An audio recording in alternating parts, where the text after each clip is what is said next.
लोहरदगा में बिरसा हरित ग्राम योजना के समापन समारोह में शामिल हुए मुख्यमंत्री हेमंत सोरेन। लाभुकों के बीच परिसंपत्तियों का किया वितरण।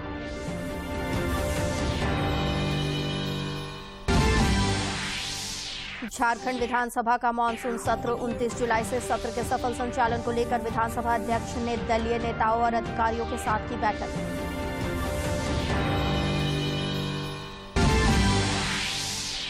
और रांची के 5वें CII ट्राइबल डेवलपमेंट मीट का आयोजन। स्वास्थ्य मंत्री बन्ना गुप्ता ने कहा, जनजातीय समुदाय को आगे बढ़ाने की सोच के साथ काम कर रही सरकार।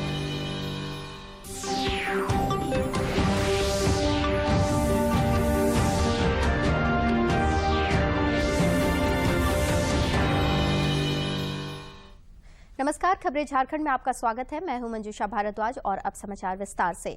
प्रधानमंत्री नरेंद्र मोदी की अध्यक्षता में हुई केंद्रीय मंत्रिमंडल की बैठक में आज कई अहम फैसले लिए गए। केंद्रीय कैबिनेट के फैसलों की जानकारी देते हुए केंद्रीय मंत्री अश्विनी वैष्णव ने कहा कि BBNL और BSNL के विलय को मंजूरी दी गई है। उन्होंने कहा कि BSNL की सेवाओं को अपग्रेड किया जाएगा। इसके रिवाइवल के बाद में BSNL has become a stable organization। उसमें एक जो बहुत बड़ा स्ट्रेस था बैलेंस शीट पे, वो काफ़ी मात्रा तक कंट्रोल में आया था। और उसके बाद में कई वर्षों के बाद में BSNL ने पहली बार ऑपरेटिंग प्रॉफिट के पोजीशन में आए। After the 2019 revival package, BSNL has become stable entity.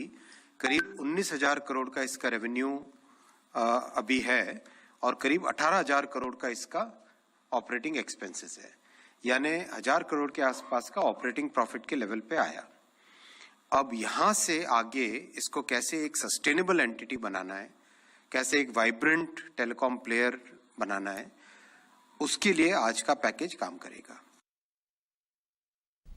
संसद के मानसून सत्र के आज 8वें दिन भी दोनों सदनों में विपक्ष का हंगामा देखने को मिला। लोकसभा में कोयला मंत्री प्रहलाद जोशी ने बताया कि देश में 2020-21 की तुलना में कोयले का उत्पादन बढ़ा है। उन्होंने बताया कि वर्तमान में कोयले की मांग में बढ़ोतरी हुई है। मानसून सत्र के दौरान विपक्षी दलों के हंगामे के कारण दोनों सदनों की महत्वपूर्ण कार्रवाई बार बार बाधित हो रही है। इससे संसद का प्रति मिनट 2.5 लाख रुपए का नुकसान हो रहा है। नुकसान होता है।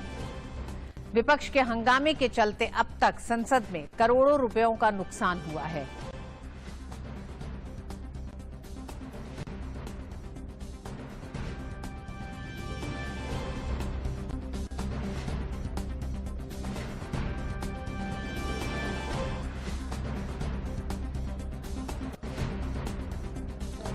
लगातार हंगामे से अब तक संसद में करोड़ों रुपए का नुकसान हुआ है। पिछले साल मॉनसून सत्र में लगभग 133 करोड़ से ज्यादा का नुकसान हुआ था। लगातार हंगामे के कारण पिछले साल संसद के मॉनसून सत्र में 107 घंटे के निर्धारित समय में ये सिर्फ 18 घंटे ही काम हुआ। वहीं पिछले साल मॉनसून सत्र में लोकसभा में 19 जुलाई से 30 जुलाई तक 54 घंटे काम होना था। विपक्षी दलों के कारण सिर्फ 7 घंटे ही ये काम हो पाया, जो कि तय किया गया था 54 घंटे का काम। राज्यसभा में लगभग 53 घंटे काम होना था, लेकिन 11 घंटे ही काम हो सका। पिछले साल विपक्षी दलों के हंगामे के कारण लगभग 90 घंटे बर्बाद हुए थे। संसदीय कार्रवाई के ये पिछले साल के आंकड़े हैं। मॉनसून सत्र हो या फिर शीतकालीन सत्र, विपक्ष के हंगामे की वजह से आम जनता का काफी नुकसान हुआ। मुख्यमंत्री हेमंत सोरेन ने आज लोहरदगा के BS कॉलेज स्टेडियम में आयोजित बिरसा हरित ग्राम योजना के समापन समारोह को संबोधित किया। इस दौरान उन्होंने लाभुकों के बीच परिसंपत्ति का भी वितरण किया। मुख्यमंत्री ने कहा कि लोगों को योजना का लाभ मिले, यही हमारा उद्देश्य है।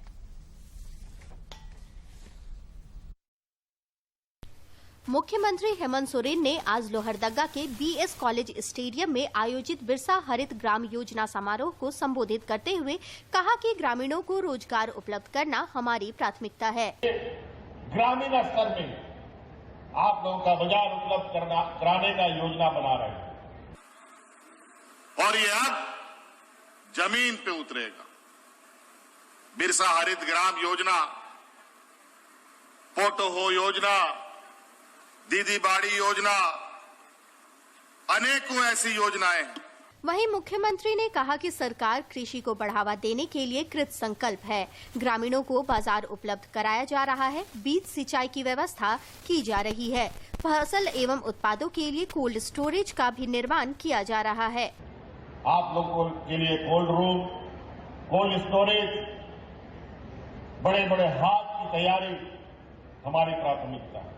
और यहाँ उपस्थित सभी किसानों के हाथ में आज सरकार ने कोई ना कोई योजना आपके जिम्मे किया है, आपको सुपुर्द किया है, उसका सर्टिफिकेट आज आपके हाथ में पड़ा हुआ है।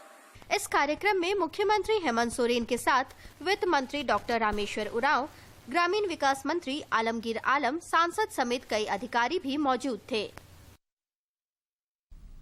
झारखंड समेत देश भर में पिछले कुछ दिनों से कोरोना संक्रमण का दायरा फिर से बढ़ता जा रहा है। पिछले 24 घंटे के दौरान देश में कोविड के 18,313 नए मामले सामने आए हैं, जबकि इस अवधि में 20,742 संक्रमित स्वस्थ भी हुए हैं। 313 मामले दर्ज किए गए।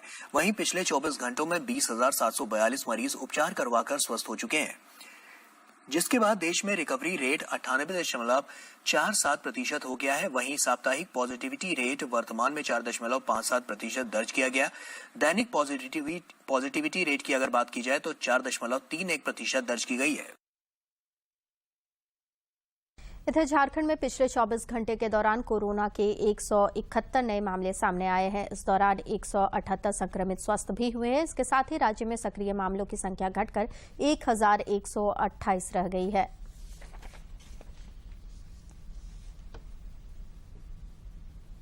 कोरोना के खिलाफ जारी जंग में देश में टीकाकरण अभियान तेज गति से जारी है। केंद्रीय स्वास्थ्य मंत्रालय के अनुसार देश में अब तक 2,02,85,90,000 से अधिक कोविड रोधी टीके लगाए जा चुके हैं। अभियान के तहत देश में अब तक 202.79 करोड़ से अधिक टीकों की खुराकें दी जा चुकी हैं। पिछले 24 घंटों में 27,37,000 से अधिक टीके लगाए गए। टीकाकरण अभियान देश में लोगों की कोविड से सुरक्षा का एक महत्वपूर्ण माध्यम है और इसकी उच्च स्तर पर लगातार समीक्षा और निगरानी की जा रही है। राजधानी रांची में भी कई जगहों पर बूस्टर डोज लगाया जा रहा है। कोरोना के आंकड़े बढ़ने के बाद टीकाकरण केंद्रों पर भीड़ बढ़ी है। यहां पहुंच रहे लोग एक दूसरे से बूस्टर डोज लेने की अपील कर रहे हैं। बोल रही हूँ, बरियातू से आई हूँ, कोवैक्सीन ले चुकी, बूस्टर डोज लेने आई हूँ, क्योंकि अभी हम लोग को सतर्क रहना है। अभी कोरोना गया नहीं है, इसलिए हम सभी से आवेदन करते हैं कि सब कोई बूस्टर डोज ले लिया। मैं गोपा मुखर्जी रातू रोड से आई हूँ। दो वैक्सीन तो मैं ले ली हूँ और ये बूस्टर डोज है। मैं रोशन कुमार रातू रोड से फुटबॉल स्टेडियम मोराबादी आया हूँ। मेरा दोनों डोज कंप्लीट हो चुका था। अब जब बूस्टर डोज मिल रहा है तो मैं बूस्टर डोज लेने भी आया हूँ और इसी के माध्यम से हम लोग कोविड को हरा सकते हैं और सबको बूस्टर डोज लेना चाहिए। आशा देवी बोल रहे हैं रांची से। बूस्टर डोज 2 ले चुके हैं। कोरोना अभी ख़त्म नहीं हुआ है, सबको लेना है, उसको कोरोना को हराना है और अभी भी हम लेने आए हैं। मेरा नाम रौनक कुमार। सर्वोच्च न्यायालय ने prevention of money laundering act मामले में ईडी के अधिकार को बरकरार रखा है। अदालत ने कहा है कि ईडी को गिरफ्तारी और समन भेजने का अधिकार बिल्कुल सही है। नहीं है। सुप्रीम कोर्ट ने prevention of money laundering act के कई प्रावधानों की संवैधानिकता को चुनौती देने वाली याचिकाओं पर सुनवाई करते हुए ये फैसला सुनाया। हालांकि कोर्ट ने कानून में फाइनेंस बिल के जरिए किए गए बदलाव के मामले को 7 जजों की बेंच में भेज दिया है। सुप्रीम कोर्ट ने अपने फैसले में ईडी के जांच, गिरफ्तारी और संपत्ति को अटैच करने के अधिकार को बरकरार रखा है। इसके साथ ही सुप्रीम कोर्ट ने कहा है कि जांच के दौरान ईडी, एसएफआईओ, डीआरआई अधिकारियों के सामने दर्ज बयान भी वैध सबूत है। अदालत ने कहा कि आरोपी को ईसीआईआर यानी शिकायत की कॉपी देना भी जरूरी नहीं है। कोर्ट ने कहा कि ईडी की ईसीआईआर की तुलना एफआईआर से नहीं की जा सकती। ईसीआईआर इंटरनल डॉक्यूमेंट है। ईडी का ECIR कॉपी आरोपी को देना जरूरी नहीं है। सिर्फ आरोपी को बताना ही काफी है कि उसे किन आरोपों के तहत गिरफ्तार किया जा रहा है। कोर्ट ने जमानत की शर्त को भी बरकरार रखा है, क्योंकि याचिका में जमानत की मौजूदा शर्तों पर भी सवाल उठाया गया था। PMLA कानून के तहत गिरफ्तारी, जमानत देने, संपत्ति जब्त करने का अधिकार CRPC के दायरे से बाहर है। सुप्रीम कोर्ट में दायर याचिकाओं में PMLA एक्ट को असंवैधानिक बताते हुए कहा गया था कि इसके CRPC में किसी संज्ञेय अपराध की जांच और ट्रायल के बारे में दी गई प्रक्रिया का पालन नहीं होता है। लेकिन अब सुप्रीम कोर्ट ने PMLA एक्ट के तहत ED के अधिकार को बरकरार रखा है। रक्षा मंत्री राजनाथ सिंह ने आज दिल्ली में military ammunition make in India अवसर और चुनौतियां विषय पर आयोजित दूसरे सम्मेलन में भाग लिया। इस अवसर पर आयोजित समारोह में उन्होंने कहा कि समय की मांग है कि एम्यूनेशन के क्षेत्र में मजबूत आधार तैयार किया जाए। क्षेत्र में मजबूत आधार तैयार किया जाए। हमारी तीनों सर्विसेज, इंडियन कोस्ट गार्ड और सेंट्रल आर्म पुलिस फोर्सेज आदि की सेवाओं के नेचर में बड़ा अंतर है, पर एम्यूनिशन उन कंपोनेंट्स में से एक है जो सभी सर्विसेज के लिए समान रूप से यह आवश्यक है। ऐसे में हमारे सभी बलों की लगातार बढ़ती जरूरतों को पूरा करने के लिए एम्यूनिशन के क्षेत्र में एक मजबूत बेस बनाना समय की यह बहुत ही महत्वपूर्ण जरूरत भी है। इसके लिए इंडिजिनस डिजाइन और डेवलपमेंट की ओर आगे बढ़ना यह अत्यंत आवश्यक है। 29 जुलाई से शुरू हो रहे झारखंड विधानसभा के मानसून सत्र को सुचारू रूप से संचालित करने के लिए विधानसभा अध्यक्ष रविन्द्रनाथ महतो ने आज मैराथन बैठक की। श्री महतो ने विभिन्न विभागों के वरीय अधिकारियों और विभिन्न दलों के प्रतिनिधियों के साथ बैठक की। बाद में श्री महतो ने प्रेस सलाहकार समिति के साथ भी बैठक की।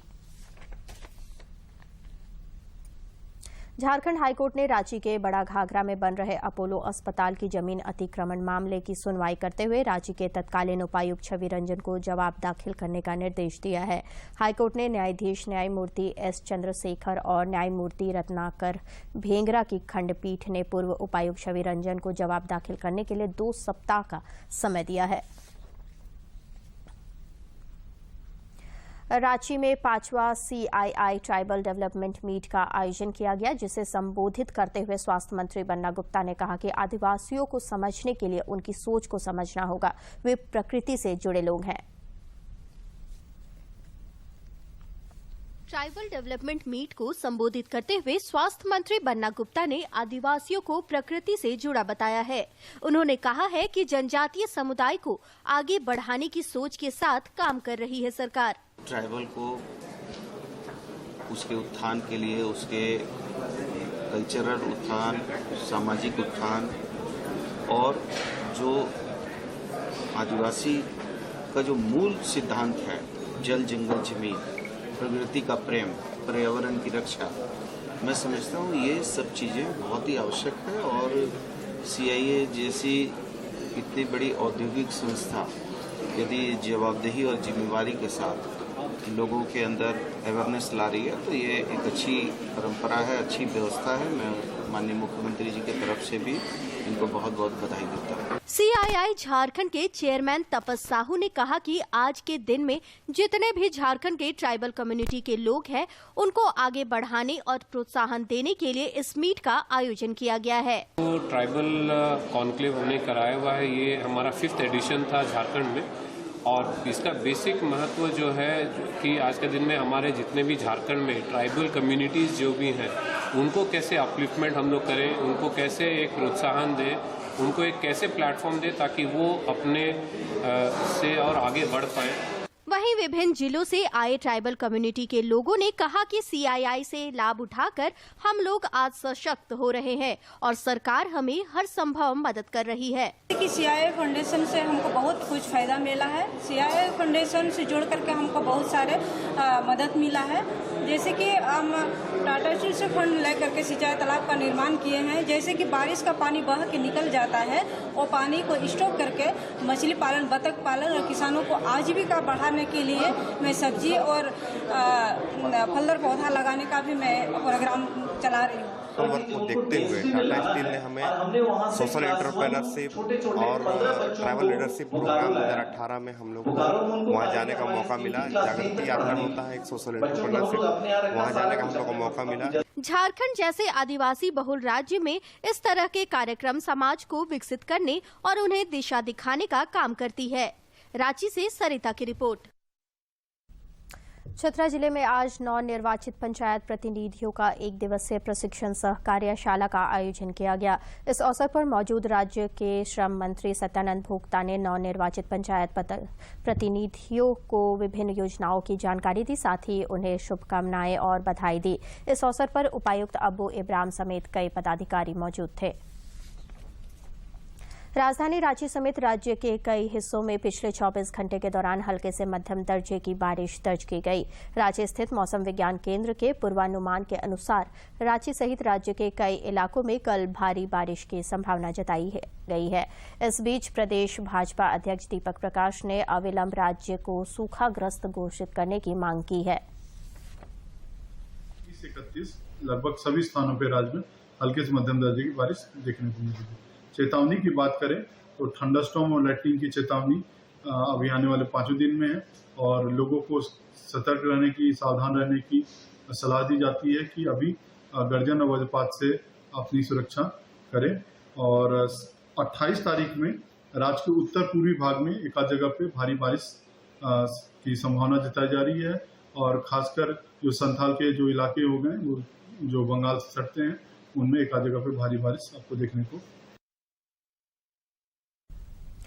सांसद विष्णु दयाल राम ने आज लोकसभा में शून्यकाल के दौरान राज्य में बारिश के कम होने से उत्पन्न सुखाड़ जैसी स्थिति का मामला उठाया। उन्होंने केंद्र सरकार के आर्थिक क्षति का आकलन करने और वैकल्पिक फसल पैटर्न के लिए एक विशेष टास्क फोर्स का गठन करने की मांग की।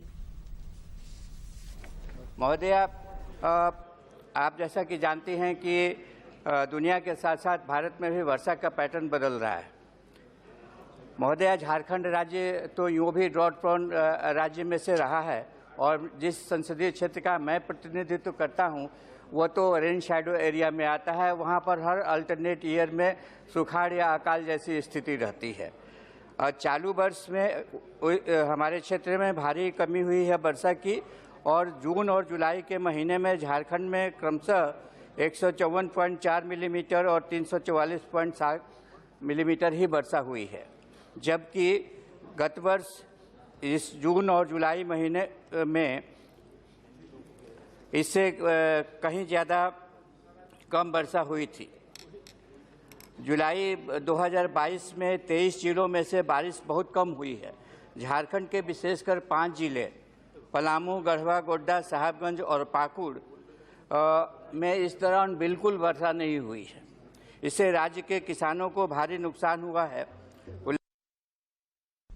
प्रधानमंत्री नरेंद्र मोदी ने इस महीने की 31 तारीख को आकाशवाणी से प्रसारित होने वाले मन की बात कार्यक्रम के लिए सुझाव आमंत्रित किए हैं। मन की बात है जन जन की, संघर्षों के कुछ किस्से, कहानी कुछ सफलताओं की, अनकही विरासत की, उम्मीदें नए भारत की। महीने के आखिरी रविवार का रहता है इंतजार, मलयाचल के आंचल से विंध्याचल के आंगन तक, ब्रह्मपुत्र के घाट से हिमालय के विस्तार तक होती है मन की बात प्रधानमंत्री के साथ। तो सुनिए इस महीने 31 जुलाई सुबह 11 बजे मन की बात आकाशवाणी और दूरदर्शन के सभी चैनलों पर। आप भी माननीय प्रधानमंत्री के मन की बात का हिस्सा बन सकते हैं। इसके लिए आप अपने सुझाव post box number 111 Akashvani Delhi पर भेज सकते हैं और नमो ऐप या माईगॉव के ओपन फोरम में पोस्ट कर सकते हैं। तो सुनिए इस महीने 31 जुलाई सुबह 11 बजे मन की बात। और अब कुछ खबर राज्य के विभिन्न जिलों से।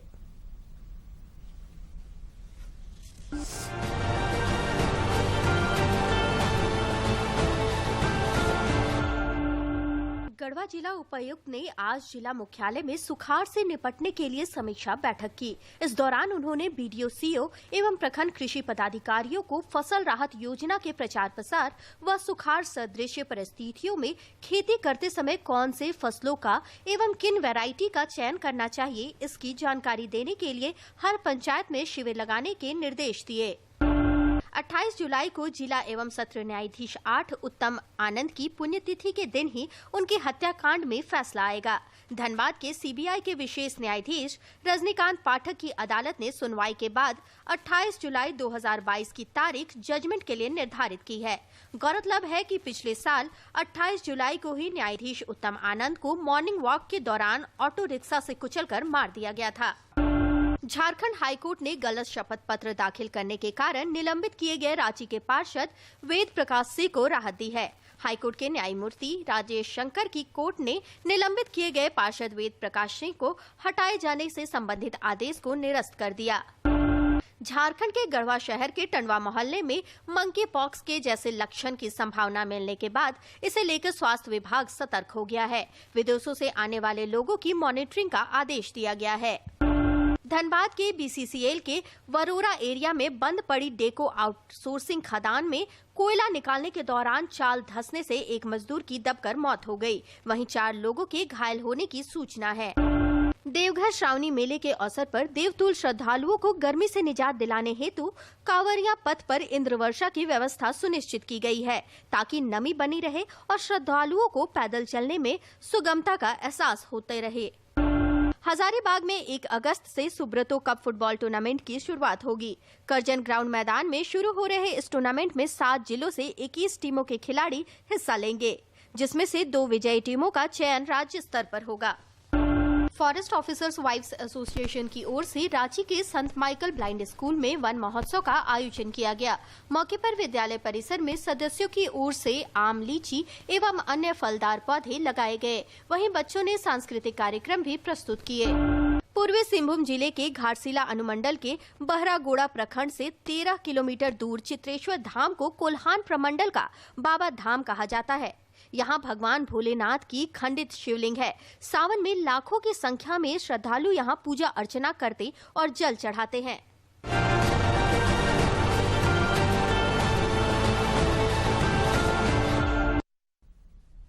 पूर्व राष्ट्रपति, महान वैज्ञानिक और भारत रत्न से सम्मानित डॉक्टर एपीजे अब्दुल कलाम की आज 7वीं पुण्यतिथि है। मिसाइल मैन के नाम से प्रसिद्ध डॉक्टर कलाम को सर्वश्रेष्ठ शिक्षकों में याद किया जाता है। उन्होंने भारत की रक्षा और अंतरिक्ष अनुसंधान विकास में महत्वपूर्ण भूमिका निभाई। के साथ ही भारत के राष्ट्रपति रहे डॉक्टर एपीजे अब्दुल कलाम हम सभी के बीच नहीं हैं, लेकिन उनका आदर्शों भरा जीवन हर एक देशवासी को जीवन में अग्रसर रहने और सफलता की सीढ़ियों पर निरंतर चलते रहने को प्रेरित करता है। डॉक्टर एपीजे अब्दुल कलाम ने 2002 से 2007 तक भारत के 11वें राष्ट्रपति की भूमिका निभाई है। उन्होंने देश की रक्षा में महत्वपूर्ण योगदान दिया और रक्षा अनुसंधान और विकास संगठन यानी कि DRDO और भारतीय अंतरिक्ष अनुसंधान संगठन यानी कि इसरो के साथ भी काम किया। 83 वर्ष की आयु में IIM शिलोंग में लेक्चर देने के दौरान दिल का दौरा पड़ने से 27 जुलाई 2015 को उनका निधन हो गया था। डॉक्टर कलाम को भारत के सर्वोच्च नागरिक सम्मान भारत रत्न से भी नवाजा गया। आजादी का अमृत महोत्सव और दामोदर घाटी निगम के गौरवशाली 75 साल के इतिहास को प्रदर्शित करने के लिए कोडरमा में आज बिजली महोत्सव का आयोजन किया गया। जिले के बिरसा सांस्कृतिक भवन में आयोजित उज्जवल भारत उज्जवल भविष्य कार्यक्रम के दौरान जिला परिषद के सदस्य, अनुमंडल पदाधिकारी और कोडरमा थर्मल पावर प्लांट के अधिकारी मौजूद थे। इस अवसर पर भारत सरकार की ओर से घर घर बिजली पहुंचाने समेत विभिन्न योजनाओं की जानकारी भी दी गई।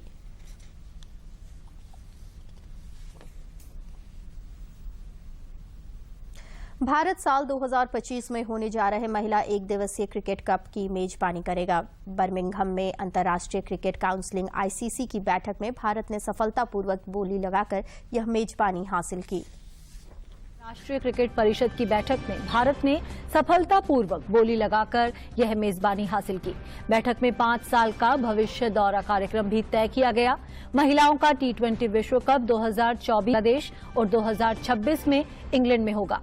पहली महिला T20 चैंपियनशिप 2027 में श्रीलंका में होगी। भारत में इससे पहले साल 2013 में महिला विश्व कप का आयोजन हो चुका है। मुंबई में खेले गए फाइनल में ऑस्ट्रेलिया ने वेस्टइंडीज को हराकर सरकार की पहल से झारखंड समेत देश भर में खेल सुविधाओं का विकास हो रहा है। हॉकी के नर्सरी माने जाने वाले खूंटी को जल्द ही अंतर्राष्ट्रीय स्तर के 2 ब्लू एस्ट्रोटर्फ स्टेडियम की सौगात मिलने जा रही है।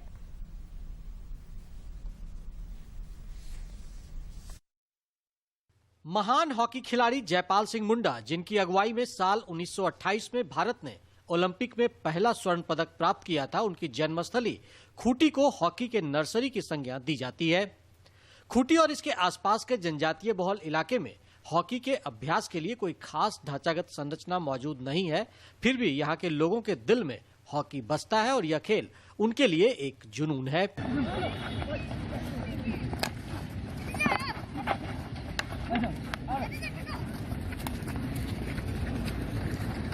लेकिन हाल के दिनों में खूंटी में भी अब इस खेल से जुड़ी सुविधाओं को लेकर हालात बदल रहे हैं।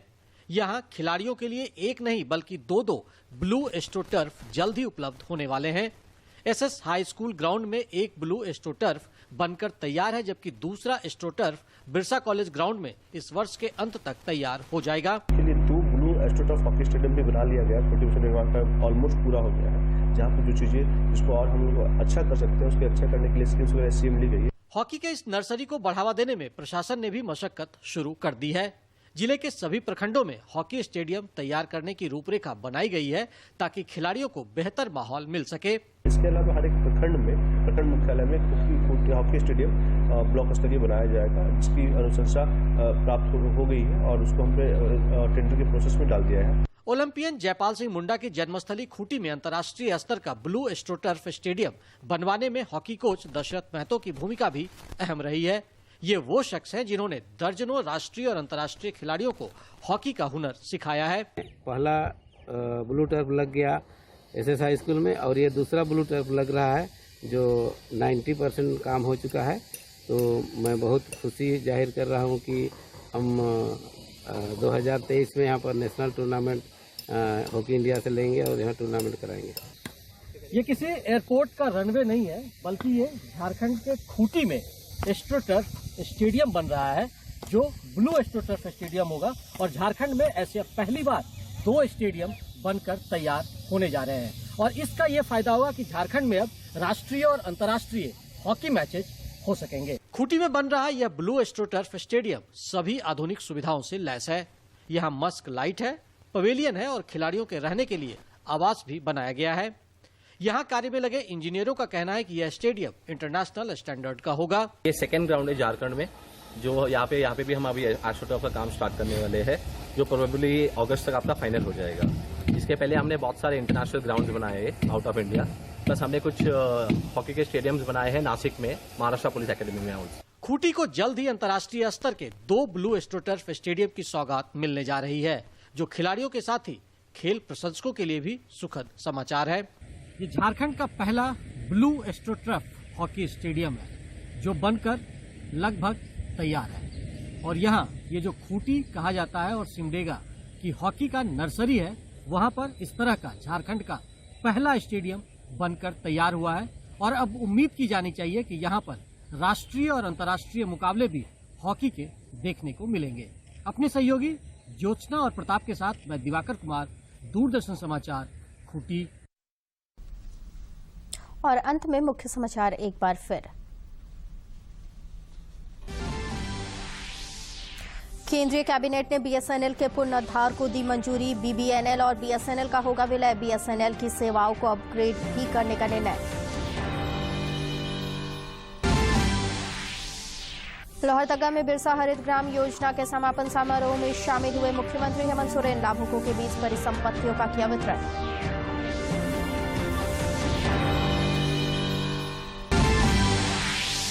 झारखंड विधानसभा का मानसून सत्र 29 जुलाई से सत्र के सफल संचालन को लेकर विधानसभा अध्यक्ष ने दलीय नेताओं और अधिकारियों के साथ की बैठक।